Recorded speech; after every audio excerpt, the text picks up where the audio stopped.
कोई दिक्कत नहीं। चलो तो नेक्स्ट हेडिंग लिखो आप लोग, effect of temperature. Next heading करो effect of temperature. Effect of temperature of solubility of gases. इस पे ये ऑब्जेक्टिव आ सकता है इन लिखो है ना, इस पे थ्योरेटिकल क्वेश्चन आ जाएगा, ये जो मैं अभी पढ़ा रहा हूँ इस पे बन सकता है, इंपॉर्टेंट है ना, और जो लोग 12th वगैरह में उनके लिए भी इंपॉर्टेंट है। Effect of temperature of solubility of gases in liquid है ना, टेम्परेचर का क्या इफेक्ट होता है। अभी आपको थोड़ी देर पहले मैंने बताया था कि जब CO2 गैस को आप पानी में डिजोल्व करते हो ना, क्या बताया था मैंने, CO2 गैस जब वाटर में जाएगा ना, ये पानी है, यहाँ पे CO2 गैस है, जब आप जैसे कोल्ड ड्रिंक है तो कोल्ड ड्रिंक में क्या होगा, CO2 गैस को कंप्रेस करके भर दिया जाता है, यहाँ पे प्रेशर लगा के कंप्रेस करते हैं और CO2 गैस अंदर जाके क्या होता है, अंदर जाके CO2 गैस को वाटर पार्टिकल सराउंड करते हैं तो ये एक्वस मान लेते हैं। एनसीईआरटी ये कहता है कि जो गैसेस की सॉल्युबिलिटी जो आप लिक्विड में देखते हो वो एक तरह का कंडेंसेशन प्रोसेस है। क्या हमारी क्लास में सबको कंडेंसेशन आता है समझ में? बोल नहीं सकते तो लिख सकते हैं चैट में कि हमारी क्लास में सबको कंडेंसेशन आता है। कंडेंसेशन का क्या मतलब है? सर जब वाटर वेपर से वो कूल डाउन होकर लिक्विड में वापस आ जाता है, लिक्विड में वापस, तो वो कंडेंसेशन कहलाता है। तो वाटर वेपर बनते समय आपको टेम्परेचर देना पड़ता है ना, बोलो। हाँ, तो जब कंडेंस होगा तो एनर्जी क्या होगी, रिलीज रिलीज हो जाएगी। तो और एनसीईआरटी बहुत अच्छा लिखा है, ये जो टॉपिक है आप चाहो तो थ्योरी में एनसीईआरटी से पढ़ सकते हो, बहुत अच्छा लिखा। मैंने किसी बुक में इतना अच्छा लिखा नहीं लिखा है इतना अच्छा इन्होंने लिखा है। ये कहते हैं कि सॉल्युबिलिटी ऑफ गैसेस, देखो मैं स्टेटमेंट लिख देता हूँ फिर तो मैं बोलूंगा तो ज्यादा अच्छा लगेगा। लिखो पहले, solubility of gases in liquid is very similar to the condensation process. Condensation process के बहुत सिमिलर होता है, ठीक है। तो और कंडेंसेशन प्रोसेस कैसा होगा, कंडेंसेशन प्रोसेस में हीट क्या होगी बोलो, रिलीज होगी या एब्जॉर्ब होगी? हाँ रिलीज होगी। तो कंडेंसेशन प्रोसेस में जो हीट है वो रिलीज होगी, इसीलिए सॉल्युबिलिटी ऑफ गैसेस जो होती है ना लिक्विड में, वो एक्सोथर्मिक प्रोसेस हो जाती है, ठीक है। तो आप लिख सकते हैं कि therefore solubility of gases in liquid is a exothermic process, है ना, एक एक्सोथर्मिक प्रोसेस हो जाता है। और अब आसान, ओके। तो यही हो रहा है बेसिकली, हम जब ऐसा कुछ कह रहे हैं कि जब CO2 गैस पानी के अंदर जा रही है तो वो कंडेंस हो जा रही है, CO2 लिक्विड बन जा रही है ना। CO2 लिक्विड बोल दो या ऐसा भी लिख दो CO2 गैस और ब्रैकेट में एक्वस कर दो, या फिर आप इसको CO2 ऐसे भी लिख सकते हैं, CO2 लिक्विड की भाई कंडेंस हो गई गैस जाके पानी में, पानी जैसी हो गई। पानी क्या है, लिक्विड है। उस जो गैसियस सब्सटेंस है जब लिक्विड के अंदर गया तो वो भी लिक्विड हो गया, एक तरह से क्या हो गया, कंडेंसेशन हो गया। तो ये जो सॉल्युबिलिटी आप पढ़ रहे हो गैसेस का लिक्विड में, उसमें जो इक्विलिब्रियम बनेगा वो किसके बीच में बनेगा, गैस और बोलो लिक्विड के बीच में बन जाता है ना, ऐसा कुछ है। तो अगर देखा जाए तो हो क्या रहा है, नेट में अगर आप बात करें तो गैसेस को जब आप किसी लिक्विड में या सॉल्वेंट में डिजोल्व कर रहे हो, ठीक है, गैसेस क्या है, ये सोल्यूट है। इस सोल्यूट को जब इस सॉल्वेंट में डिजोल्व कर रहे हो तो जो सोल्यूशन बन रहा है,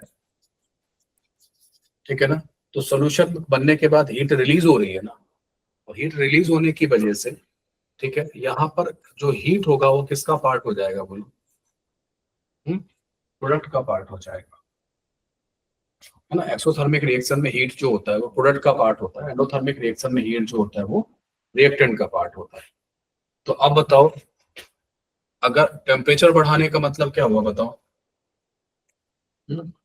अगर आपने टेम्परेचर बढ़ा दिया सॉल्वेंट का तो आप एक तरह से क्या बढ़ा रहे हो बोलो, हीट बढ़ा रहे हो ना, है ना।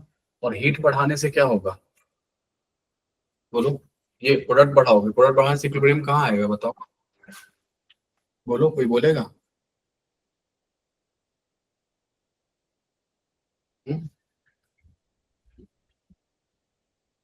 गैसेस प्लस सॉल्वेंट में सोल्यूशन प्लस हीट करोगे तो इसमें जो आप जब हीट बढ़ाओगे तो क्या होगा, प्रोडक्ट बढ़ेगा, प्रोडक्ट बढ़ेगा तो रिएक्टेंट साइड में आएगा, तो रिएक्टेंट साइड आएगा तो गैसेस और सॉल्वेंट क्या होंगे, अलग अलग होंगे, ये दोनों अलग अलग होंगे, और अलग अलग होंगे तो क्या होगा कि भाई गैस अलग हो गई, सॉल्व के बीच में प्लस साइन लगा हुआ है ना, तो जब आप इस इधर आओगे भाई इसमें फॉरवर्ड जाने में क्या हो रहा है कि ये इसमें मिल जाएगा और एक बन जाएगा, लेकिन बैकवर्ड आने में क्या होगा, ये दोनों अलग होकर दो बन जाएंगे, तो दो बन जाने का मतलब क्या हुआ, गैसेस अलग हो गई, सॉल्वेंट अलग हो गया। तो टेम्परेचर बढ़ाने का मतलब आपने हीट बढ़ा दिया, हीट बढ़ाने का मतलब आपने प्रोडक्ट बढ़ा दिया, प्रोडक्ट बढ़ाओगे तो इक्विलिब्रियम रिएक्टेंट में जाएगा, बैकवर्ड शिफ्ट होगा। ठीक है, तो ये बैकवर्ड शिफ्ट हो जाएगा, और बैकवर्ड शिफ्ट हो जाने की वजह से ठीक है सॉल्बिलिटी क्या हो जाएगी, बोलो, सॉल्बिलिटी क्या हो जाती है, वो घट जाती है। तो गर्म पानी में जो सॉल्बिलिटी आएगी गैसेस की वो कम आती है।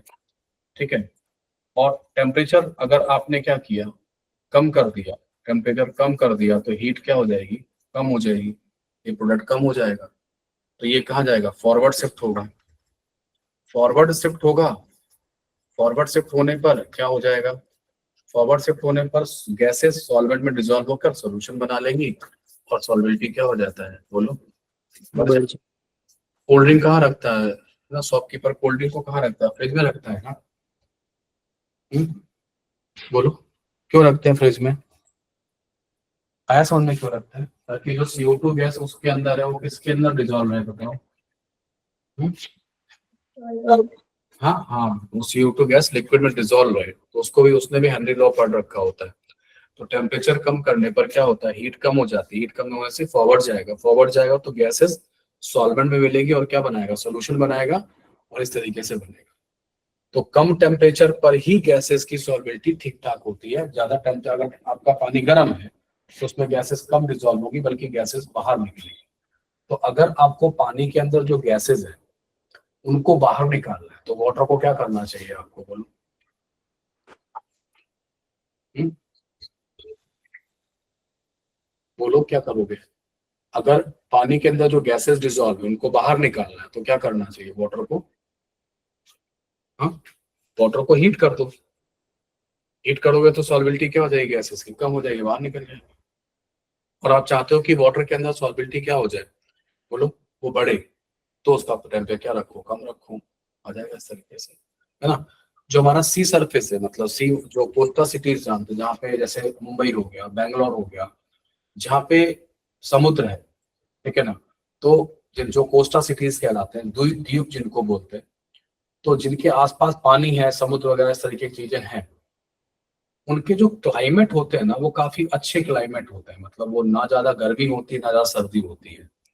और उसका रीजन है कि वो जो सी सरफेस होता है या जो लिक्विड वाटर सरफेस होता है ना, वो इस क्लाइमेट को कंट्रोल करता है। कैसे कंट्रोल करता है, जब आप टेम्परेचर बढ़ जाता है, ठीक है, तो जब टेम्परेचर बढ़ेगा, ओके, तो टेम्परेचर बढ़ने पर क्या होता है, वो गैसेस की सॉल्बिलिटी क्या कर लेता है, वो कम कर लेता है ना, गैसेस की सॉल्बिलिटी कम कर लेता है।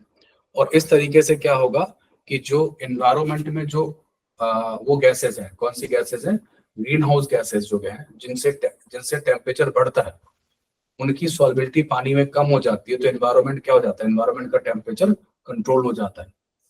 लेकिन जैसे ही टेम्परेचर आप कम करते हो, ठीक है ना, तो टेम्परेचर जो कम करते हो तो क्या हो जाता है, सॉल्बिलिटी क्या हो जाती है उसकी, बढ़ जाती है। तो जो ग्रीन हाउस गैसेज जो है ना, वो टेम्परेचर जो कि बढ़ा रही थी उनको, वो नीचे ले आता है और ज्यादा क्या करता है, सॉल्बिलिटी कर देता है। तो CO2 गैस को इवॉल्व करके या CO2 गैस को एब्जॉर्ब करके जो सी लेवल है वो क्या करता है, एटमॉस्फेयर को क्या करता रहता है, कंट्रोल करता रहता है। ठीक है, अभी कह रहे हैं कि जो जैसे कि भाई बहुत ज्यादा पॉल्यूशन होता जा रहा है, तो जो सी वाटर है उसका CO2 वगैरह एब्जॉर्ब करने की जो कैपेसिटी है वो क्या होती है, घटती जा रही है। तो एनवायरमेंट कंट्रोल उतने अच्छे तरीके से नहीं करता है। हेनरी लॉ के प्रोसेस से ही जो सी सरफेस होता है वो एनवायरमेंट को कंट्रोल करता है। ठीक है, गैसेस को रिलीज करके और गैसेस को एब्जॉर्ब करके उसी तरीके से करेगी। हमारे पास हम बच्चों बोलो, हाँ तो इस तरीके से ये कंप्लीट हो गया।